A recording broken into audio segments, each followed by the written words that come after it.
You know, you know, what stuff like that.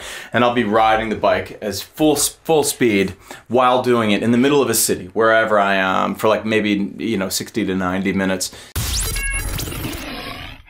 so, Martin, welcome to the Energy Startalk. Martin from the Night Game here. How are you? Feeling the energy. Jet lagged. Oh, I'm feeling I'm feeling energetic, ready. It's perfect. No, yeah, I'm a little jet lagged, but yeah, it's good. Is it actually your first time in Germany? I don't think so. It's like my fourth or fifth. I love it here. I love Berlin so much. It's like such a, like, comparatively, like every city, it's like super vibrant. It's what I imagine like New York was like in the 60s or something like that. It's like super fun. I'm jealous you guys live here. And since you've been here before, what do you think? Which stereotypes of Germans in Germany do you think are true? I don't know. You guys are generally on time, I'll tell you that. Which I think is good. I like that. Yeah, I'm pretty tactical. I'm generally like right on time or 2 minutes early and waiting in the parking lot. Festival or concert? Festival or probably concert. Intimate, you know, intimate, and it's like your own energy. Camping or 5-star hotel? I love the outdoors, and I love to, you know, like to downhill ski and to be in an RV or in a tent, depending. Sometimes you like the amenities of home. It sort of really depends. For touring, 5-star hotel. You know, for adventuring, camping. Next one would be Harry Potter or Lord of the Rings. Absolutely Harry Potter. I'm not a Lord of the Rings guy at all. Too long? I haven't even watched them. Yeah. I fell asleep in this. You know what it is that I think Harry Potter feels one tick more realistic to me. It feels possible, you know, whereas like it needs to be in some type of like the realm of like something a little bit more real for me. I have a hard time with major CGI fantasy. It just loses me. It gets really loud, and the battles and the whatever, the kind of the fake computer done stuff. I fall asleep. I just don't care. If it's real human interactions and stuff like that and storyline, I can stay engaged. I quite like Harry Potter. Tattoo or piercings? Or definitely tattoos. I have no piercings. How many tattoos do you have? I mean, it's kind of like, this kind of equals one. I would say probably like, I don't know, 25, 30. 70s, 80s or 90s? 80s, 90s. 80s, 90s. You know, I grew up in, like, I was like a 90s kid, you know what I mean? So I grew up kind of like in that, sort of feels nostalgic to me. I think the best music probably in the 1980s. You've actually been in bands before.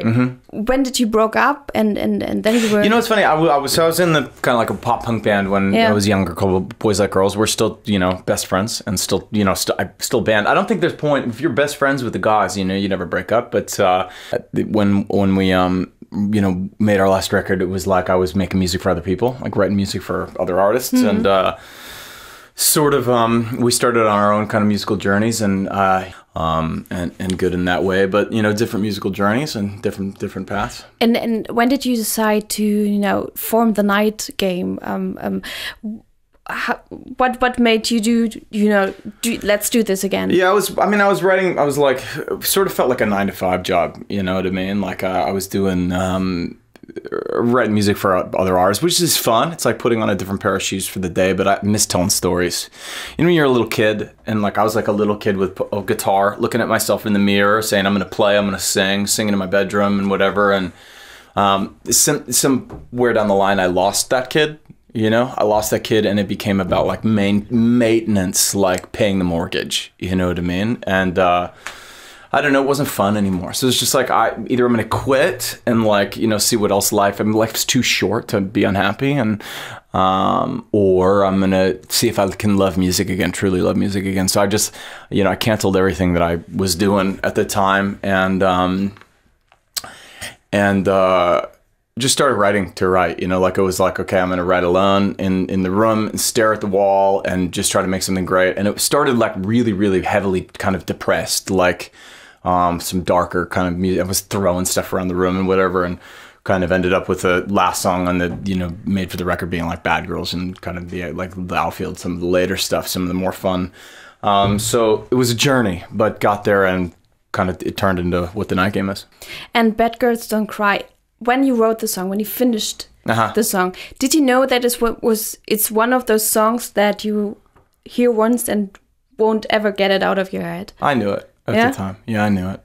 When you know, I've written thousands of songs, you know what I mean? And like, there's probably been 10 where I felt the way I feel about Bad Girls. It's, you know, I felt like it had the story, but it also had this sort of like a little bit of a prickle to it, you know, where it kind of, I don't know.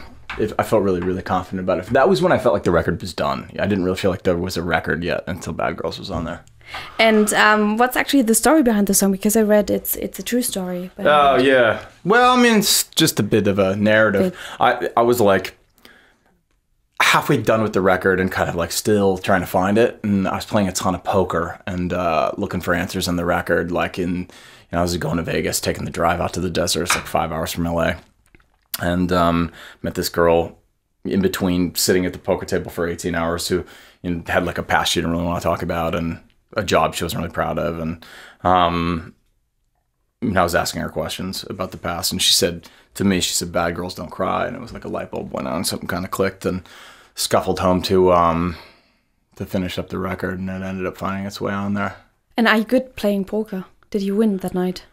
You know, I've since quit playing poker. Yeah, I had since quit. I was finding like, you know, I needed to. I was like finding like I was filling this hole, you know, like with gambling and sex and whatever, because I don't really drink, and so I took this big long sex and gambling hiatus where it was just like I'm just, you know, kind of whatever, just gonna be working and like going to the gym and doing some sports and whatever like that. And I found my happiness level went way up when I was leaning less on the vices. Yeah. And I've got some questions because we have a special show for the Echoes tonight. Okay, great. Are you prepared?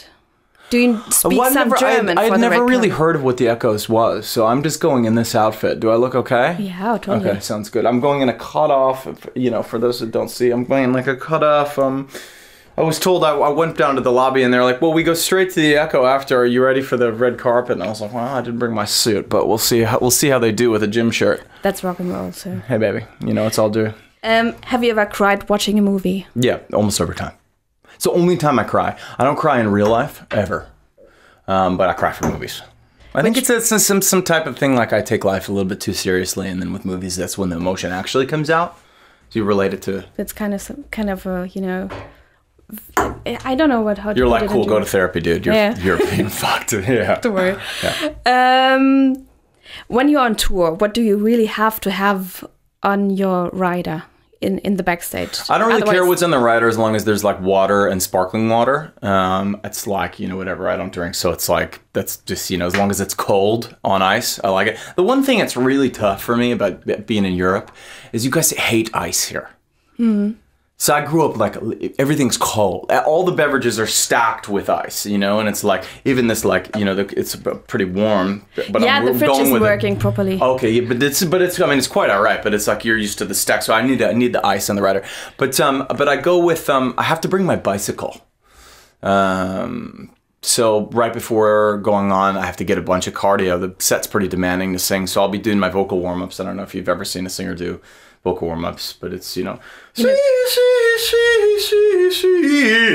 know, what stuff like that. And I'll be riding the bike as full speed while doing it in the middle of a city, wherever I am, for like maybe, you know, 60 to 90 minutes, singing full volume in the middle, people walking on the street and whatever. But that's a must, because then it gets a little bit of the sweat going, gets my cardio ready, so I'm able to get the breathing right on stage and kind of gets me in the zone. It's meditative in that way. And last question is your first celebrity crush, a really, really important question. My first celebrity crush? Yeah, because we had it because... Who was the girl in Can't Hardly Wait? Was it Jennifer Love Hewitt? Can't hardly... Just trying to think about like 90s chick flicks, you know? To be honest with you, I never really had this infatuation with celebrity. It didn't really do anything for me, like when I was a kid. Like it wasn't like, oh, like that's my dream girl and it's a movie star or a singer, you know what I mean? My whole class, because I had that David Hasselhoff conversation before, my whole class was into David Hasselhoff when we were... I matched with David Hasselhoff's daughter on a dating app once. And did you end... Huh? Did you? No, we didn't end up going on a date. It wasn't so much my thing. But we matched and had a brief conversation on, you know.